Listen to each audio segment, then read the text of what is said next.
Hi everyone, welcome to You Have the Power podcast. I'm your host, Pat Falvey.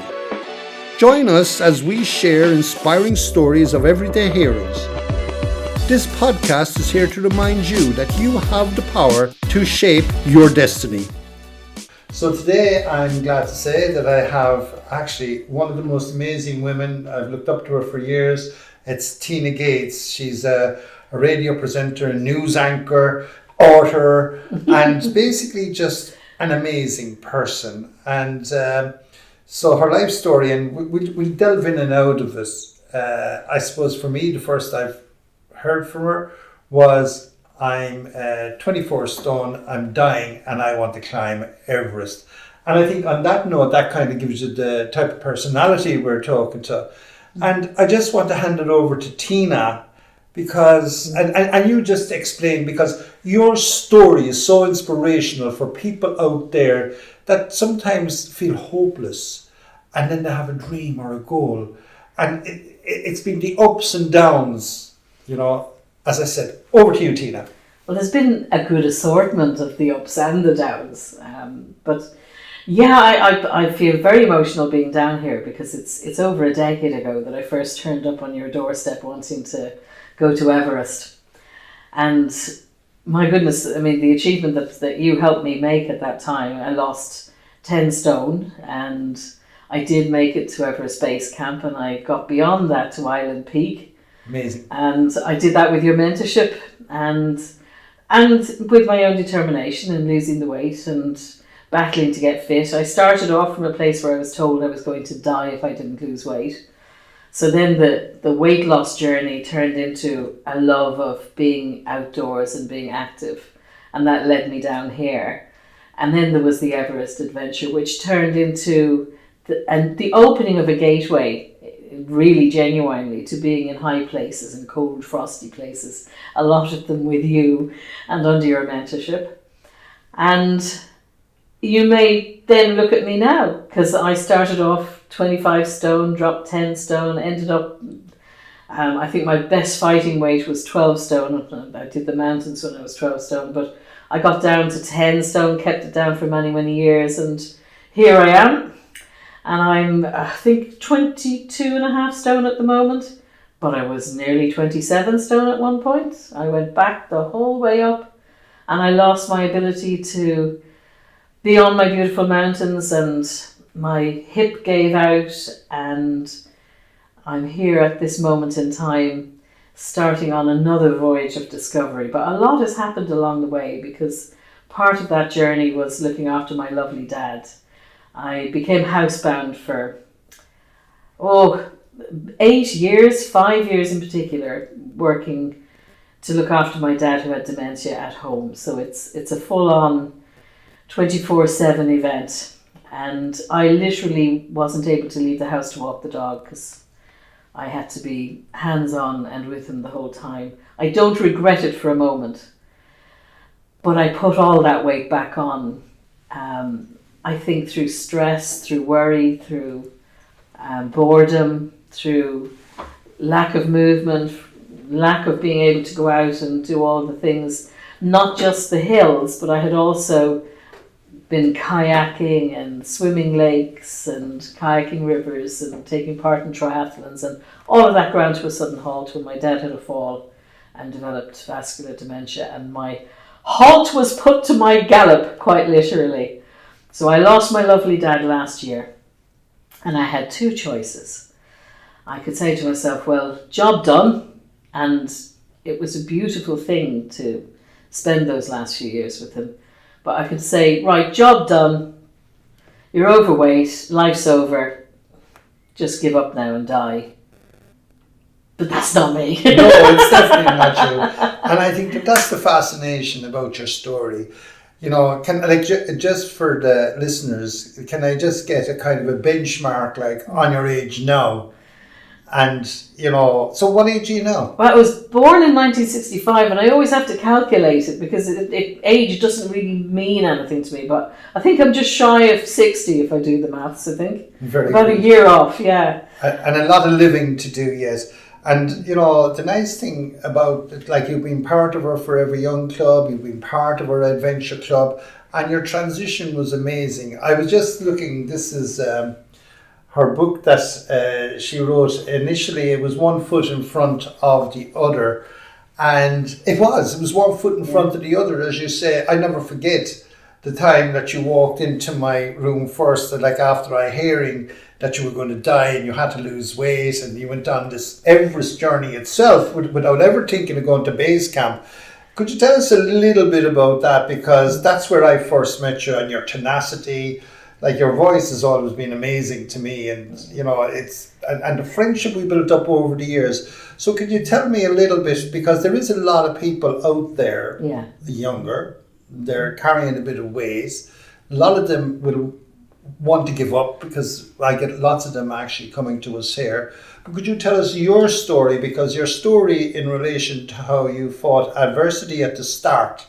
And the one question I will ask you, right, which I'll ask most of my guests, is in relation to your happiness, because happiness, like I work a lot with the Bhutan philosophy of you know, worth of value is not money, it's happiness. So if you take it, and that changed throughout the time, but where are you now if you were to give a percentage of happiness?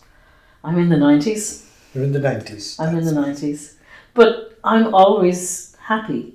And that might sound like a very, I suppose, subjective thing to say, but my mother, when she was alive, she said that I was blessed, that I had a really important gift. And I have a reset button. I wake up happy. It's my default setting.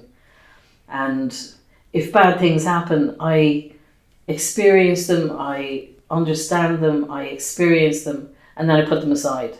And my natural state of mind is to be hopeful and to be happy and to look at the things that are working for me. I mean, even the time that I looked after Dad, I don't see that in any way as a negative. And I know that looking at me from the outside in, you know, the outside in, I might look like a ruined body, but my soul has exploded.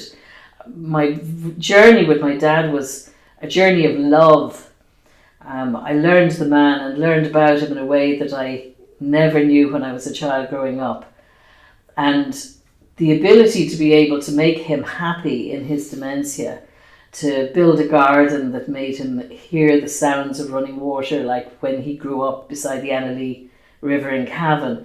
I recreated that with a fountain and a pond in the garden. I grew lavender that he felt was like flax that he used to pull out when he was a boy.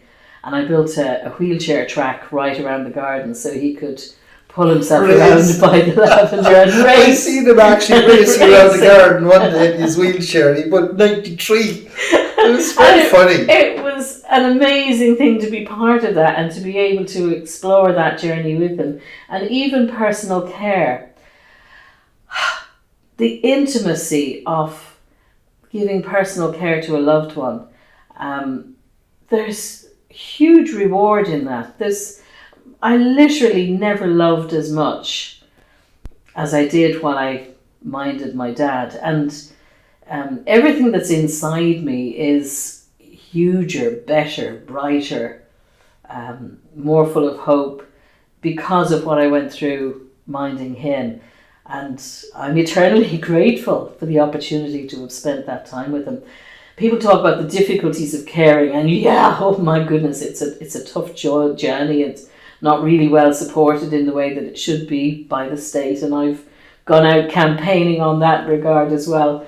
But we don't often hear about the joys, the reason why you want to do it, the benefits, the power in being able to be part of that relationship. It's something that I will never regret having done. And all of the determination and the tenacity, which I'll talk about in a moment, about in the original losing of weight and beginning to go out onto the mountains, there's bravery in that, there's power in that, there's determination in that, there's research in that, in learning to climb a mountain and in learning to lose weight. But everything, all the power, the determination, the bravery, the courage, the effort, the work, I switched in a different direction. It didn't go away. I didn't lose myself in the wilderness.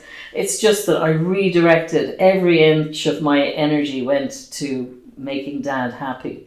And I succeeded. And now I need to divert the flow back and I need to look after me. And I'm so excited to do that. I'm going to have a hip operation. I'm going to be like the bionic woman. I'm going to lose all my weight. I've lost 4 stone since Dad died last summer. So, less than a year I've lost 4 stone. Not as much as I lost when I lost 10 stone in a year, but I'm on the path. I never forget that. You lost half your body weight in 18 months that time. And it was super. But like the whole thing with dementia, the whole thing about caring for our parents and things like that is hugely selfless. And like you gave it, and I will talk about this later. And I know you're going to do a new book about this whole period of caring and having the enjoyment and the gratitude of life, right, with your father. And like, you could just say a little bit about your new book, because I'm sure, like, actually over a third of us, and like I'm 67 now, will probably get dementia in the long term. And my own mom got it, and she died with it. She didn't die of it, but she had front lobal and was very aggressive at the end. She never forgot who we were, but she lost her own mind, and she lost actually the love of my dad. She was constantly firing knives at him and things like that. And it takes all sources. So like my interest in this whole area is phenomenal. And the caring, because lots of people would just leave them there, shove them into a home, and then it becomes even lonelier again. And in the end of the day, none of us, really want to... Well, there is truly a place for care homes, and I would never judge anybody who couldn't take on the battle. I mean, you have to be able to financially cope with being at home with somebody. You need to be able to physically be able to be alone with somebody. There's plenty of reasons why you can't cope with somebody. In my case, I was blessed in that I was able to make that happen for me. I didn't apply for carers allowance for years because carers frequently don't believe that they're carers.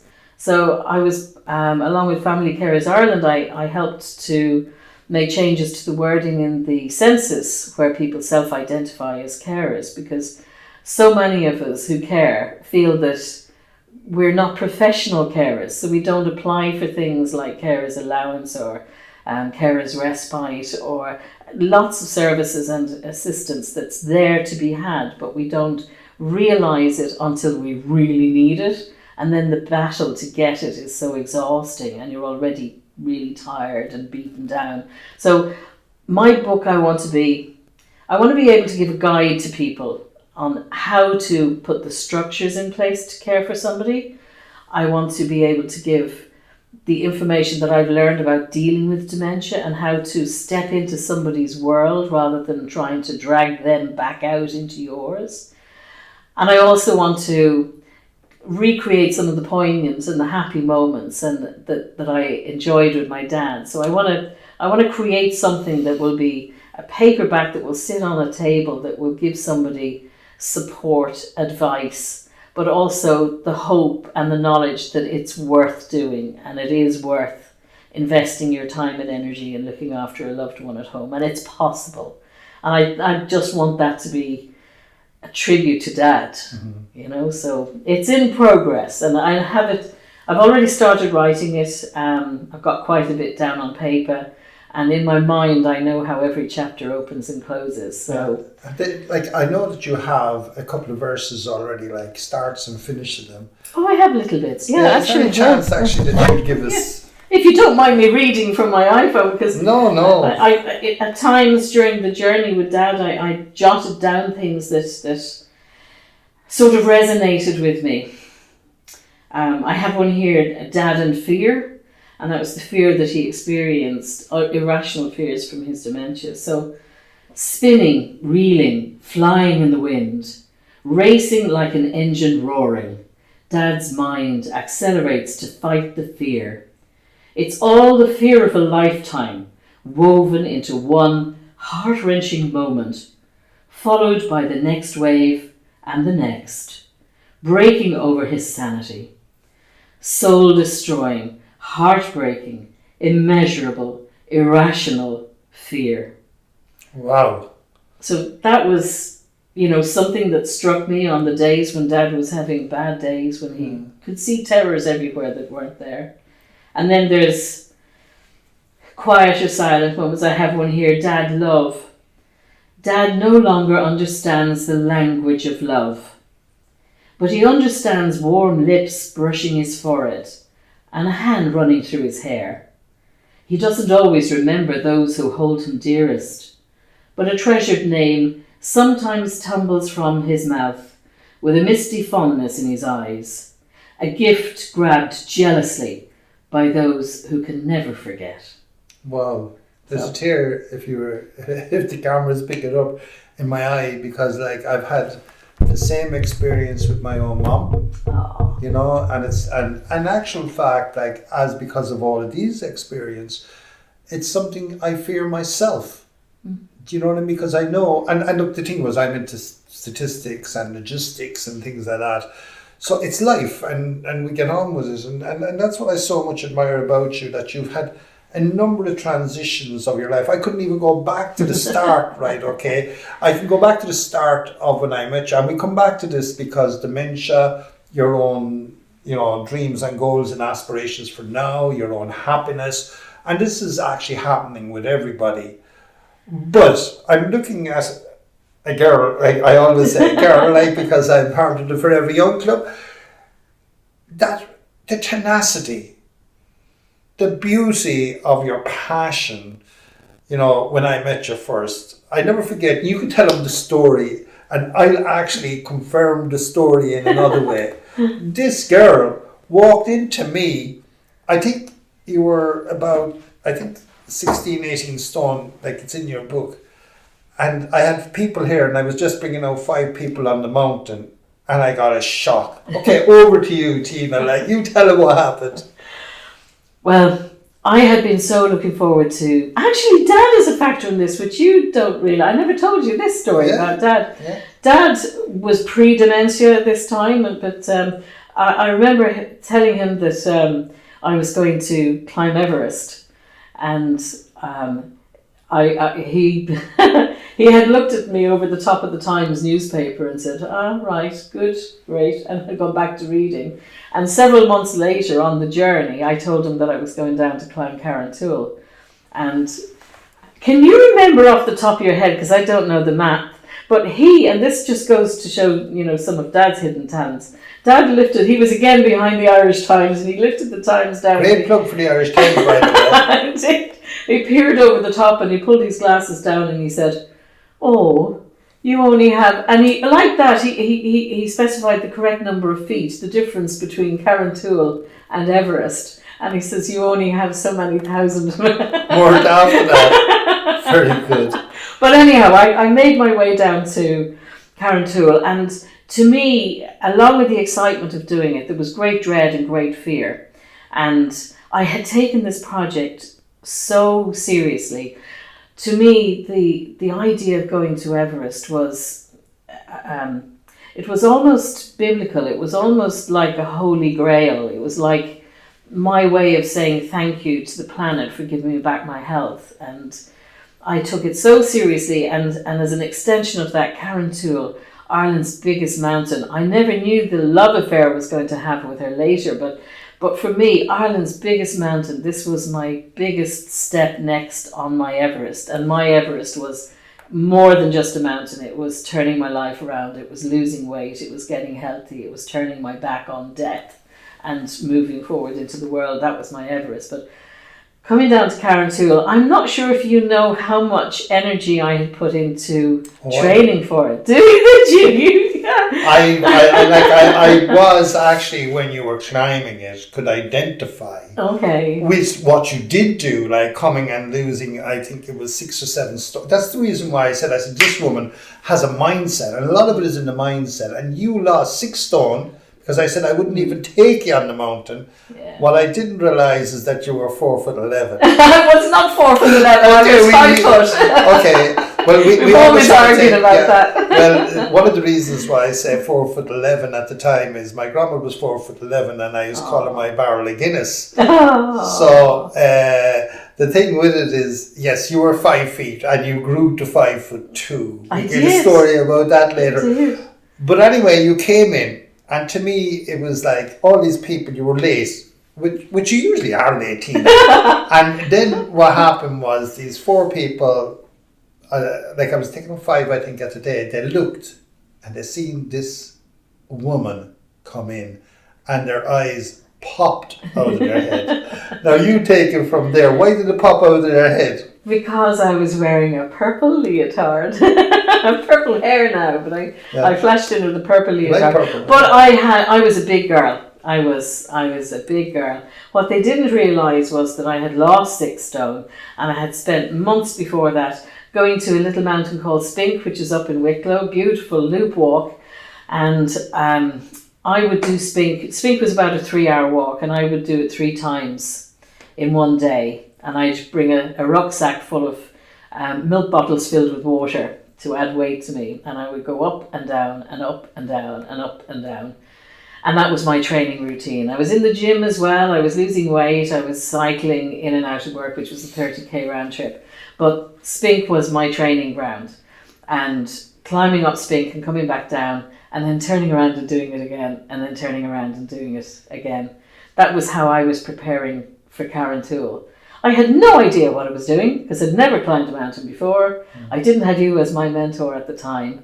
And I arrived in here, and I think I was blustery with enthusiasm, but it was hiding terror. I really was scared about whether I was going to be able to do it, if I was going to embarrass myself, if I was going to make it to the top, if I was going to let everybody down, because if I didn't make it to the top, there was a possibility that they wouldn't make it to the top. And I think when they saw me walk into the room, that's what flashed in front of them. They thought, well, we're not going to be able to make up the top of a mountain today with this one with us. Well, I must say, like, when I see you walk into the room and I seen their faces, the first thing, like when we sat down having the briefing, I said, well, if we don't get to the summit today, we're a team and we'll all come down, we'll do it again, right?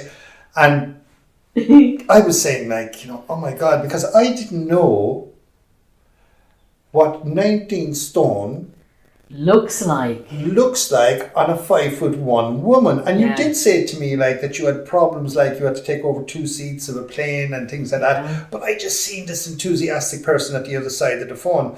So what happened is we went out just to tell the audience or the listeners, and I couldn't believe it. The 4 other people I had were absolutely knackered. And we were going up this place called Brother O'Shea's, which we use like for Kilimanjaro, a place like that. And Teena was scrambling up. And we got to the top. And in actual fact, you were like a butterfly. I always think of that day. And then I realised it was the mindset. And everyone else were knackered when we came back here, and they were completely surprised. And now that, to me, seen, and you said, well, am I ready to go to Everest Base Camp? And then I said, yes. And then I said, but you have to lose another 6 stone. Yeah, you teased me a bit, actually. I teased you a bit. bit. You didn't make it easy. No. And then you went on this mad journey, which took you all around the world. You did Elbrus, you did... And it was a journey. And that's what my dad said, like, it's in the following of the journeys where the success lies. And Kilimanjaro, I went up to... I repeated the same, they say rinse and repeat. I went up to Mayo and I climbed Croagh Patrick. I spent a week up at Croagh Patrick, and I climbed Croagh Patrick day and night, 3 times a day. Wow. For a week. It's your determination. I'm just looking at that. That was to prepare for Kilimanjaro, because I'd heard about the scree, and I'd heard about the scree fall and about the difficulty of climbing Kilimanjaro. So at the time, Croagh Patrick had a scree slope. It didn't have the steps. That's right, that they have now, yeah. So I thought, right, if I get used to that on my home turf, I'll have a better chance when I go abroad. So it stood to me as well. But again, your mentorship, it was incredible. I mean, I trusted you so much to encourage me and to help me, and not to keep me safe, because I was really impressed with you in that you always told us, and I'm not sure everybody believed you, but you always told us you are responsible for yourself on a mountain. You will show us the skills, you will keep us safe, you will do everything, but it's up to yourself to be responsible for your safety in the mountain. And I took that completely seriously, and I later led other people up mountains, and I put into them the same drills, the same safety drills, the same responsibility, the same importance on good kit, planning, looking at the weather, looking at your surroundings. And like, it's such a gift that you gave me. And here I am stuck in a wheelchair, but not for long. You know, I want to be back there, you know, and I will But be. I love your positivity. That's actually the reason why you could say like that I have a love affair with your mindset. Mm-hmm. I remember one time someone said to me, like, how do you feel about Claire? And I said, like, I just love her mindset.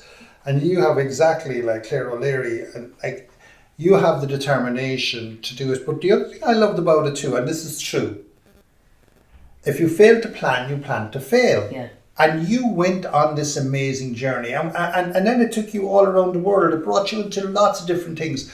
And what I want to say before I move on from this, but your training was meticulous. You came down, you climbed Carrauntoohil, then you went down to Island Peak, which is, it's a mountain that they climbed before they climbed Everest first. It's in Jatsy, and it's an amazing peak, you know, and we have some pictures and film. I hope I'll be able to find them and put them in. But I'm looking at you here, right, okay, from the early days when you got your publicity shot taken for 98 FM. Yeah. And the transition. So here we are now, and it wasn't that been easy. Yeah, like the book is called One Foot in Front of the Other. But like, tell us about that journey of the planning, of the dream, of the moving forward, and of getting to the summit. And we like, because I could talk to you, like we could have 3 different episodes, right? But okay, because I know that you're fantastic describing stuff, so fire ahead there and well, the tell book us. had to be called One Foot in Front of the Other. Yeah. It was my mantra all the time. And being overweight is painful. It's mentally painful, and it's physically painful. You know, you can't reach your toenails to cut your toenails. You have difficulty standing for any length of time. Going out to dinner, you're worried if you can get between the tables to get to the far side of the room, and you're worried about, do they have you sitting close to the door or the far. There is so much pain attached to being overweight. And losing weight also has a huge amount of physical pain attached, because you have to force yourself to be fit, to be mobile, to get into a gym.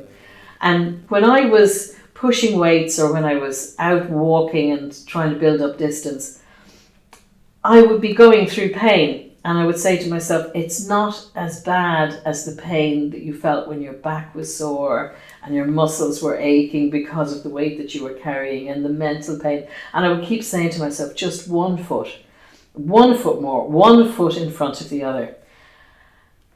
Fast track several months later, when I'm out on the mountains and I'm training for Everest, and my lungs are screaming and my legs hurt and my arms hurt and I'm feeling exhausted, and I would just say, 1 step, one foot more, 1 foot in front of the other. Fast track to Everest base camp, and on the tougher days when the altitude starts to kick in, you start realizing what altitude is and your breath is difficult to grasp. I'd say 1 foot, 1 foot more. And finally, when we came to Island Peak, when we came across the beautiful snow plains and started heading towards this, you know, wall of ice that we were going to climb, a proper technical climb with, blades and with our ice picks and being roped up and getting ready to go for it. And again, I have to admit, it was probably, and this sounds really strange, and it's probably the effect of altitude, but to me it was the easiest physical part of anything that I had done for that moment. And I later realised that there were, you know, a couple of people who didn't make it and who were just literally couldn't go to climb the ice wall. And to me it was a culmination of everything that I had done up until that moment. And I was so excited to get onto that ice wall, and all I could think about was the beauty of the mountains and the beauty of this vast expanse of white snow and ice stretching off into the distance. We had a beautiful day. It was an absolutely extraordinary blue sky, and I could see birds flying below me. And this was, I didn't have the one foot in front of the other moment, because I soared, I sailed, and I felt, you mentioned earlier, like a butterfly, and I felt like a butterfly. I felt going up that wall was just the closest thing to flying that I've ever done. And standing on the top of Island Peak with Philip Gray, the amazing artist, and he was... Oh, that was amazing. It was the highest peak, the highest painting ever done, you know. Yeah. And to watch that and to hear him shouting at us that we were all crazy, and it was just an amazing experience. And I knew at that moment, without a shadow of a doubt, and as I say, it could be the effects of high altitude, I knew I could do anything. I could do absolutely anything. And that feeling is something that I bottled and brought back with me, and it's in my back pocket. And that feeling that you can do anything. You just have to plan, you have to want to do it, and you have to go after it, but you can do anything. And I really, truly believe that to this day. So that's a gift that you gave me, and I know I went out and took it. You had to gift yourself. And like, what I love about people, like, they come here to the lodge, and you know, everything happens over a cup of tea. Ger MacDonald, Claire O'Leary, and lots of the big climbers around, Rolf Bay. And I'm so grateful, humbled, that I get the opportunity to meet all of these people and become part of their dreams, to become part of your dream. It stimulates me. People say, what's next? Is to help others follow their dreams. Yeah. And here you were, and I never forget it. You're saying, yes, the top of Island Peak, right? Okay, and it was like, when I think of Shipton and lots of the people, and even when I think of the fact going up the head wall, and other people were completely knackered. It was a celebrity get me up there. It was Jenny. Yeah, it was Jenny, and there was Rob from Fair City. Yeah, and then we had Mondo. Yeah, and then we had Philip Gray, and we had another couple of people. That was absolutely amazing to see you there. But not alone did you get to the top of Island Peak, and then I'm going to move fast forward, right? Okay, but tell them the other peaks that you did thereafter. Like, you were down like at a fighting weight, yeah, and then we'll actually take it. So where did the journey take you? Oh, all over the world, to Kilimanjaro, and again I mentioned about the scree. You made it up to the top of Kilimanjaro with the help of Crow Patrick, and so I went to Russia and went to Elbrus and the twin volcanic peaks there, and that was an extraordinary experience, and learning that I knew absolutely nothing about Russia. And, you know, we're in the moment at the moment, you know, obviously we have the war in Ukraine, and I learned so much about my complete lack of knowledge of the history of Russia. You think you know about the history of Russia, you haven't scratched the surface. No. So it was from a social point of view, it was a very interesting experiment. But yeah, again, a very physical experience. I learned things. You don't always know that you're, you know, on a journey to discover something. Sometimes you find things out as you go along, and you think there was a purpose, there was a reason, there was a meaning for me to do that or be in a certain place. So Russia was a mind-opening event for me, but again, an amazing mountain, an amazing climb, and a beautiful experience. And I was in the Alps, so I it felt very much not as exotic, to be honest, but still amazing, and probably I learned more skills I found it was quite hard because the ice was different. Yeah, so I found it was a different technique. I like being in snow. I like being able to. I'm not too keen on the slippiness of the Alps and some of the peaks that we did there. But it was, again, amazing, extraordinary. And to be there was amazing and extraordinary. And then, of course, I started picking other adventures. Like the triathlons, Ironman. I learned to kayak. I got my certification in kayak rescue. Swimming, I did long distance swimming, 5K swims. I swam from Spike Island back to Cove, which was amazing, and that was part of I think it was the Escape from Spike triathlon, if I'm not wrong, that particular one. And what was amazing for me on that experience was it was a really rough swim, really rough conditions, and I really pulled it out of the bag. I did a brilliant swim because I love my swimming and I'm strong in the water. And I had a good bike because I'm strong on the bike, was and will be again. But I always fell down on the run. The run was, I hated running. It was just, but it was part of triathlon, you had to do it. So the run came last and I took a bit of a fall and I was walking and hopping and trotting rather than running. And I'm pretty sure I was the last one on the track coming into Cove. And an amazing thing happened. And I can feel myself getting emotional just thinking about it. The women who were out on the street cheering on the athletes got out onto the road and ran with me, and with their pushchairs and their prams and walking dogs, and they all started walking and trotting along with me to encourage me. I just think that was extraordinary. Love Cove. Yeah, well, you said the shiver up through my spine, and I think travel, for most people, like when they end up at the end of their life, they were asked, like, what would you do? What would you do more of if you had it? And they all said travel. So the experiences has been phenomenal. But then you came back to Ireland, yeah, right? And then your life changed again. Yeah. Can you tell us about that? Because this is the most important, part of how the transition to change and the challenge of change and the challenge of which you're now going through. Yeah, Mum and Dad, and they're both gone now, but Mum and Dad were both living with me for quite a number of years. But like most carers in Ireland, I never presumed or felt that I was a carer. I felt that they were looking after me more than I was looking after them. But Mum died, actually, just before Everest, Mum died. And I remember having a bit of a moment, a crisis of confidence, and thinking, am I being selfish going off to put myself into potential danger when my dad has just lost his wife? And I said to him, Dad, maybe we should have a conversation about how you feel about me going. And I remember, and it's stood with me ever since, he said to me, I would prefer if you were to die living than to live dying. Great saying. And I went on to do Everest, and he was so proud and had an opportunity to tell me that he was so proud of me. And that was an extraordinary moment for me. But as you say, things changed. Dad was driving a car at the age of 93. He was in fine, rude health. And then unfortunately he had a fall.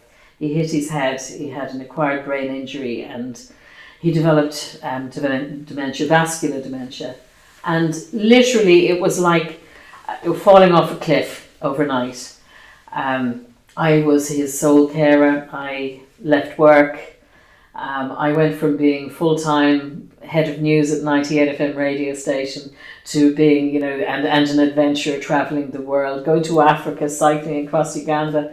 All of that came to a grinding halt. And at this stage, you had went from, say, 25 stone to 12 stone. Yeah, I was even less than that. 12 stone was my fighting weight, my best weight, but I was actually lower at one point. I got down as far as 10 stone. Okay, so now comes a transition.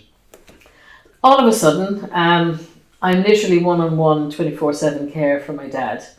I didn't know any of the supports that were available, and it would become many years before I could actually get those supports. So it was all on me, and I couldn't even walk the dog to the end of the road because I couldn't leave my dad. My dad would be talking to me and he might be sitting beside the fire, and the next minute he'd put his hand down to see if the coals were hot. Wow, he actually went and picked up the coals. You couldn't leave him alone for a second. Yeah. It's really intensive, one-on-one. You can't go to the toilet. You have to leave the door open because you're listening to hear what he might be up to and would he take a fall, because he was a fall's risk. He had the power to stand up, but he didn't understand his balance was gone, so he wasn't quite sure how to move his feet, and he would try to move forwards, but he would step sideways and he would fall and hit the deck. So it was literally having to be that close and that intent, and knives had to be put away, all my ornaments had to be put away. There was quite a lot of violence involved. You couldn't have a plant in the house because he would pull it apart or eat it. So without scaring people, you have no idea as a layperson what you're stepping into. And at night time he wouldn't sleep. And I had alarms and things at first, but because his walk disintegrated so badly, it meant that eventually the alarms were no good because they simply told me that he was out of his bed. Now the dog also came around and told me when he was out of his bed. But eventually it got to the stage where if he was out of his bed, he was already in danger because he was a false risk. So it meant that I slept in a chair beside his bed.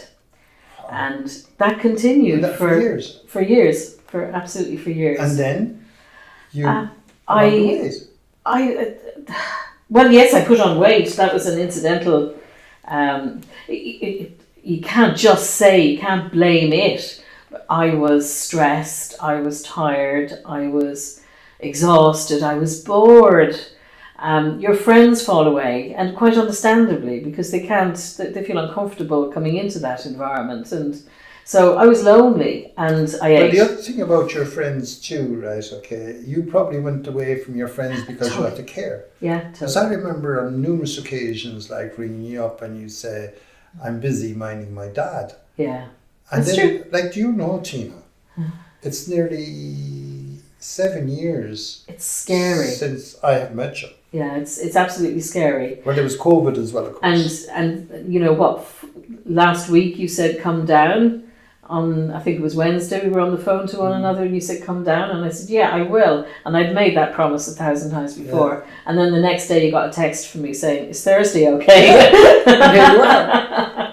So my life has changed. I'm out there doing things, but you're right, you push your friends away as well because you're embarrassed, because you're not quite sure how to explain to them how your life has changed, and they would have to come and sit in my kitchen with my dad, perhaps throwing something at them, or acting out, or it's a very heavy on situation, and you tend not to always want to bring somebody into that environment. So yeah, I distanced myself as much as they fell away from me. So yeah, lonely, bored,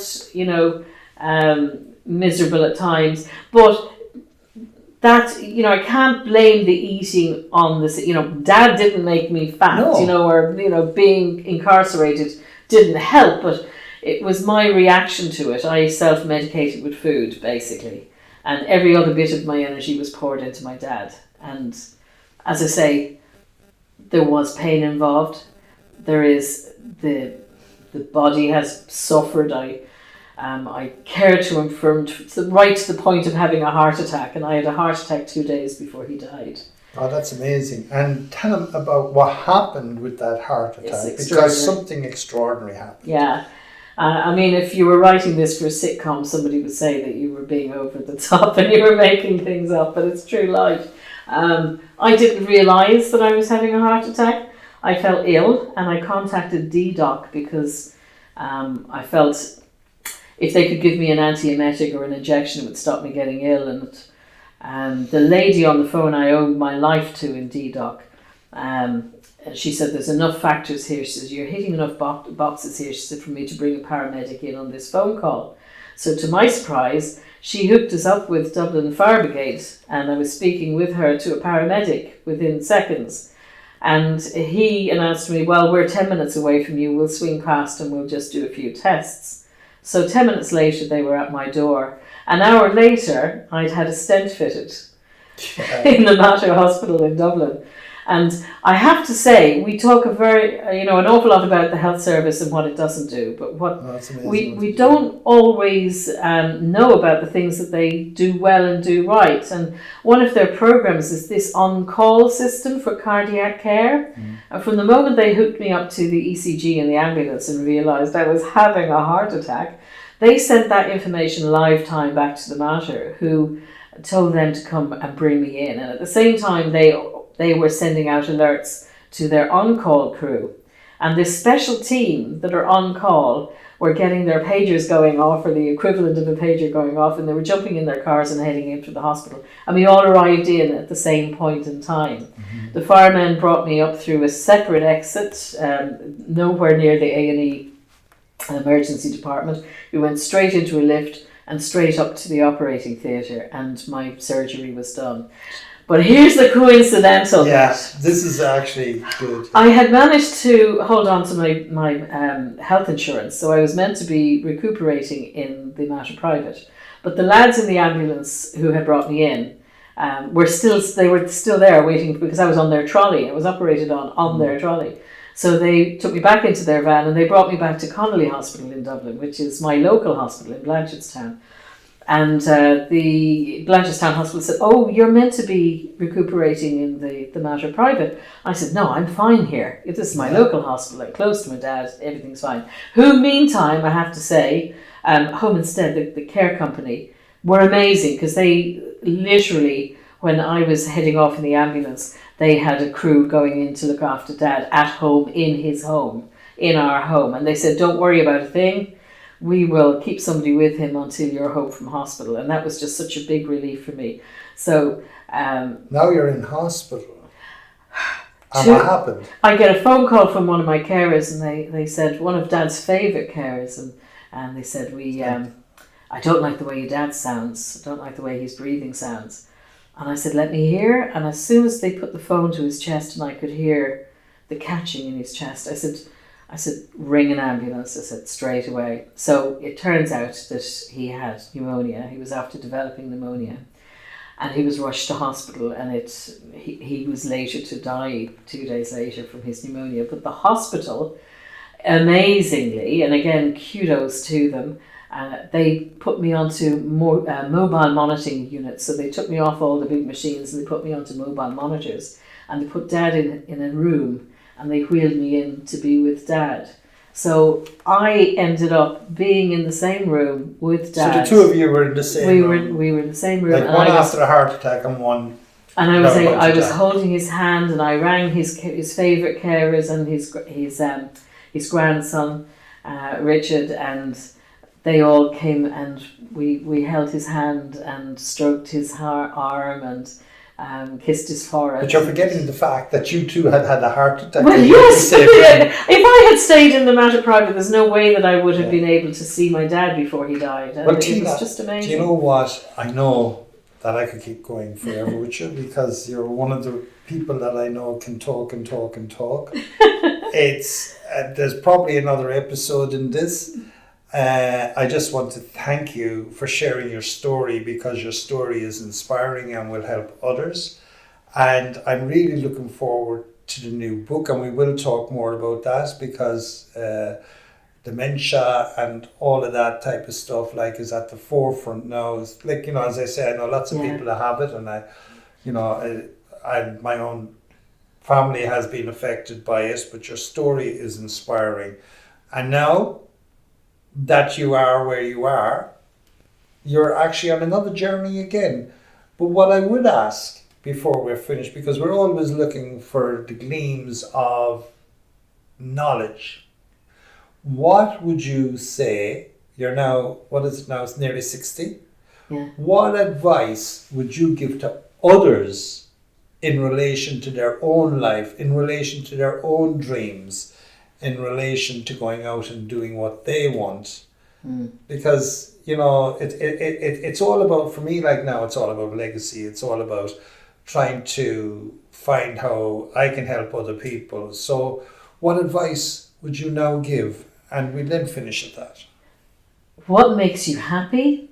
Know what makes you happy, and then do it. Don't listen to somebody else telling you what you need to do with your life.